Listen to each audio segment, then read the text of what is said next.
할렐루야. 2022년 3월 1일 화요일 아침 기도회를 시작하겠습니다. 오늘도 귀한 주님의 말씀을 묵상하고 함께 기도함으로 그리고 함께 변화함으로 하나님의 기쁨이 되는 복된 우리 성도님들 되시기를 간절히 축복합니다. 오늘부터 레위기 말씀을 함께 보는데요. 하나님의 말씀은 레위기 1장 1절부터 17절까지의 말씀입니다. 여호와께서 회막에서 모세를 부르시고 그에게 말씀하여 이르시되 이스라엘 자손에게 말하여 이르라. 너희 중에 누구든지 여호와께 예물을 드리려거든 가축 중에서 소나 양으로 예물을 드릴지니라. 그 예물이 소의 번제이면 흠없는 수컷으로 회막문에서 여호와 앞에 기쁘게 받으시도록 드릴지니라. 그는 번제물의 머리에 안수할지니 그를 위하여 기쁘게 받으심이 되어 그를 위하여 속죄가 될 것이라. 그는 여호와 앞에서 그 수송아지를 잡을 것이요 아론의 자손 제사장들은 그 피를 가져다가 회막 문 앞 제단 사방에 뿌릴 것이며 그는 또 그 번제물의 가죽을 벗기고 각을 뜰 것이요 제사장 아론의 자손들은 제단 위에 불을 붙이고 불 위에 나무를 버려놓고 아론의 자손 제사장들은 그 뜬 각과 머리와 기름을 제단 위에 불 위에 있는 나무에 버려놓을 것이며 그 내장과 정강이를 물로 씻을 것이요 제사장은 그 전부를 제단 위에서 불살라 번제를 드릴지니 이는 화제라 여호와께 향기로운 냄새니라.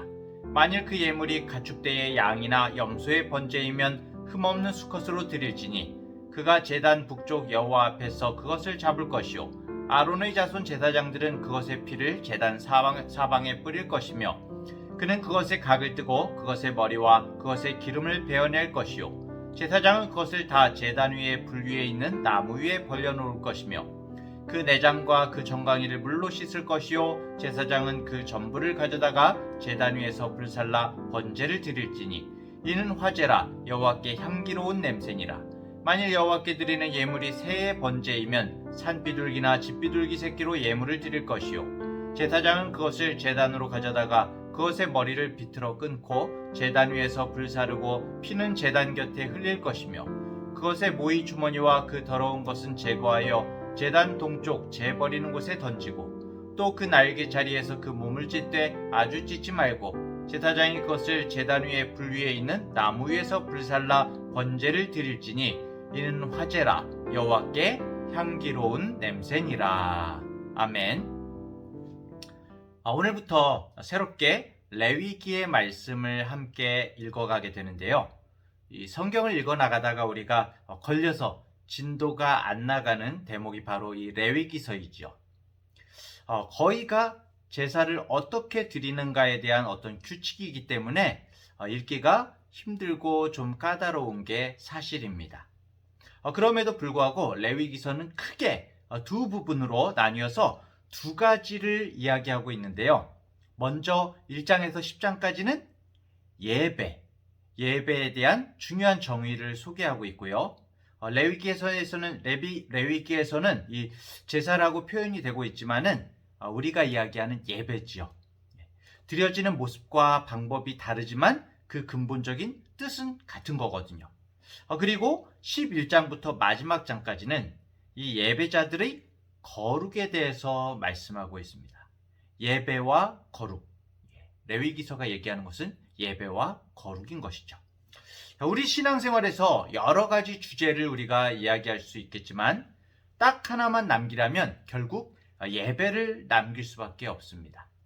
그만큼 예배가 중요한 어떤 삶의 주제인데요. 오늘 1장에서는 구약의 여러 제사법의 종류 중에서 번제를 말씀하고 있습니다. 1절을 볼까요? 여호와께서 회막에서 모세를 부르시고 그에게 말씀하여 이르시되. 회막이 나오죠. 회막은 이 한자로 만남의 장소라는 뜻입니다. 회막은 이스라엘과 하나님이 만나는 공간인데요. 나중에 성전으로 발전하게 되죠. 그 성전은 나아가서 누구를 나타내고 있습니까? 바로 예수 그리스도를 나타내고 있죠. 결국 회막에서 하나님을 만난다는 표현은 우리가 예수 그리스도를 통해서 하나님을 만날 수 있다는 것을 말하고 있는 것입니다. 굉장히 중요한 주제인데요. 레위기는 복잡한 제사 제도를 말하고 있지만 결국에는 예수 그리스도를 말하고 싶어하는 책인 것이죠. 자, 우리가 회막에서 결국 예수 그리스도 안에서 하나님을 만날 수가 있는데, 제물 드리는 것은 예배를 말하는 것입니다. 하나님께서 우리를 창조하시고 또 그리스도 안에서 다시금 회복시키시는 이유를 여러 가지로 우리가 이야기할 수 있겠지만, 결국에 인간이 하나님을 예배하게 하기 위해서 우리를 창조하고 또 구원하신다는 건데요. 그만큼 예배가 중요하다는 것입니다. 3절서부터는 그 예배를 구체적으로 어떤 방식으로 드릴 것인가를 말하고 있는데요. 3절에 보면 그 예물이 소의 번제이면 흠없는 수컷으로 회막문에서 여호와 앞에 기쁘게 받으시도록 드릴지니라, 그렇게 나오죠. 이 번제라는 것은 태워서 드리는 제사입니다. 태워서 드리기 때문에 화제라고도 하는데요. 그런데 그 예물이, 이 번제 드리는 예물이 어떤 것입니까? 흠없는 수컷을 드려야 한다고 말하죠.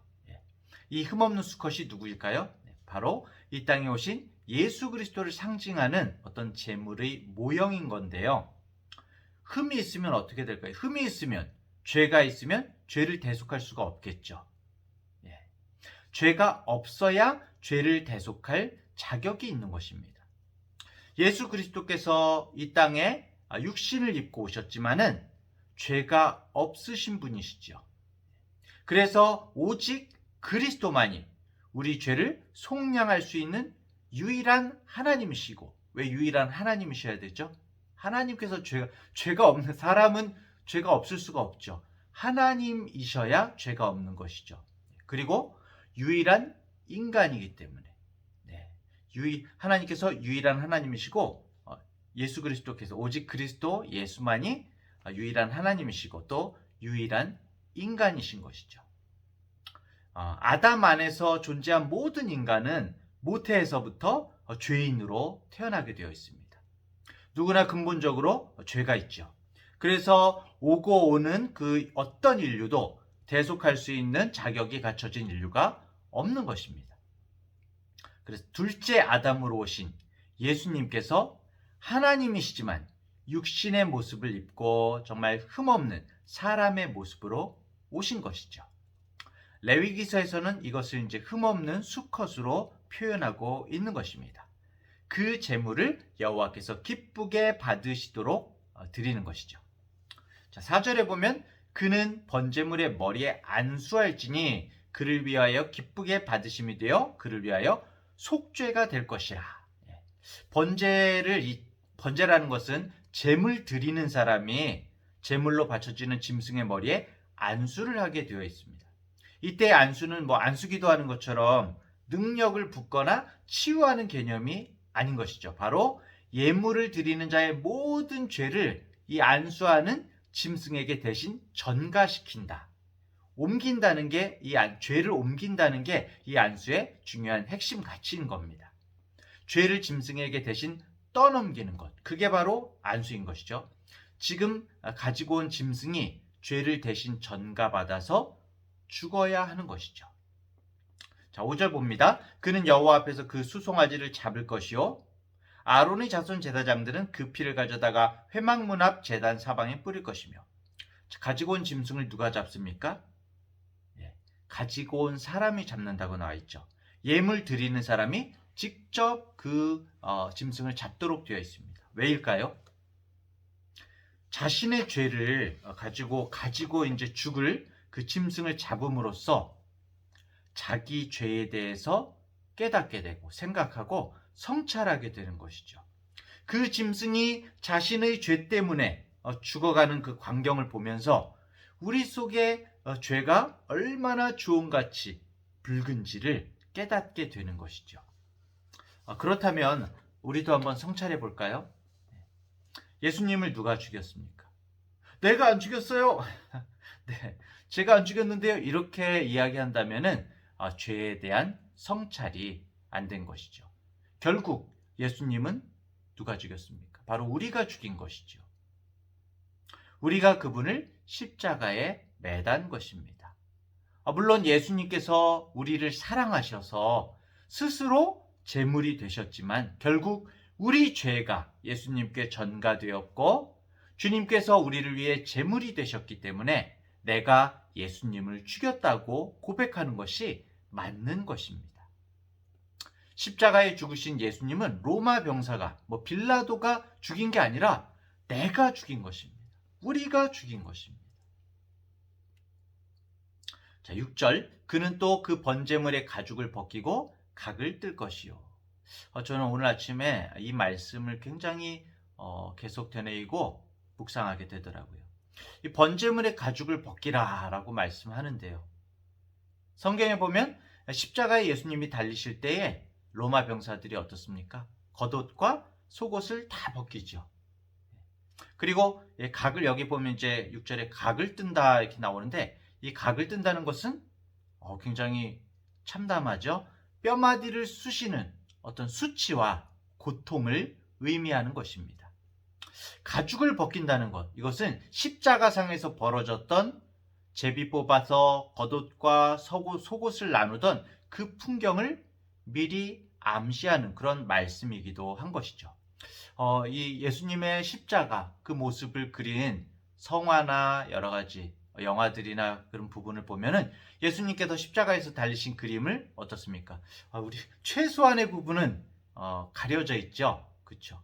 하지만 사실은 정말 십자가형은 완전히 옷이 벗겨지다시피 한 것입니다. 육체의 고통도 고통이지만 수많은 대중 앞에서 모든 것이 벗겨지고 말할 수 없는 굴욕과 수치의 죽음이 바로 십자가형인 것이죠. 이 가죽을 벗기는 번제는 이러한 예수님의 죽음을 또한 암시하고 있는 것이기도 합니다. 우리의 죄 때문에 예수님께서 하나님이신 주님께서 우리의 수치를 대신 지고 감당하시는 그 모습이 이 말씀에 나타나 있는 것이죠. 7절 제사장 아론의 자손들은 제단 위에 불을 붙이고 불 위에 나무를 버려놓고 제사장들은 불 위에 제물을 올려놓고 완전히 태웁니다. 이 불이라는 것은 성경 전체에서 어떻습니까?